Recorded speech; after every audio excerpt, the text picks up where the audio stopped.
আম নিয়েছি, আমের সাথে রয়েছে কাঁচা লঙ্কা আর রয়েছে ধনে। এটা ধনে আর মৌরি, ধনে মৌরি পাউডার করা, জিরে গুঁড়ো, শুকনো খোলায় সর্ষে ভেজে এটা পাউডার করে নিয়েছি, আর মৌরি গুঁড়ো। সব কিছু দিয়ে সর্ষের তেল সব কিছু মিশ্রণ দিয়ে তৈরি হবে মশলাদার আচার, যেটা হলো আম তেল আমরা বলবো। সর্ষের খাঁটি তেল, সব রকম মশলা, আম আর কাঁচা লঙ্কা দিয়ে তৈরি হবে আচার, আম তেলের আচার। তৈরি করবার জন্য তেল দিলাম, বেশি করে তেল দিলাম।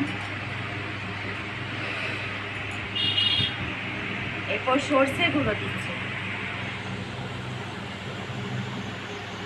জিরে গুঁড়ো, তার সাথে ধনে আর মেথি গুঁড়ো পাউডার, মৌরি গুঁড়ো, সব রকম মশলা একসাথে মিক্স করে নেব।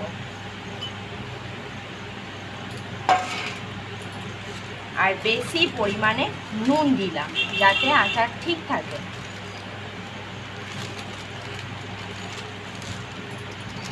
সব মিশ্রণটা একসাথে ঢেলে মিক্স করে নেব। প্রয়োজনে তেল দেওয়া যেতে পারে।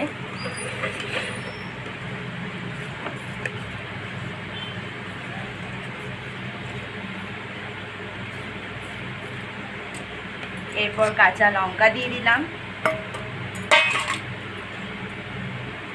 আর একে একে আমগুলো দিলাম, আর আস্তে আস্তে মিশ্রণ করতে শুরু করব। মাখিয়ে নেব এটা।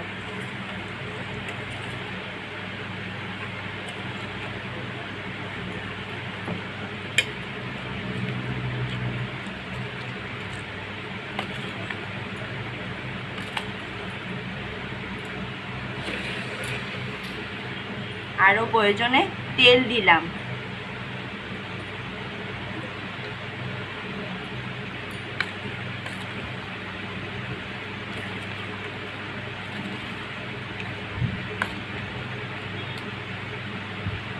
এটা আস্তে আস্তে রোদে দিয়ে গরম করে রাখলে এটা আচারে পরিণত হবে। আমাদের আর তৈরি হয়ে গেল আম তেল, মশলাদার আম তেল আচার।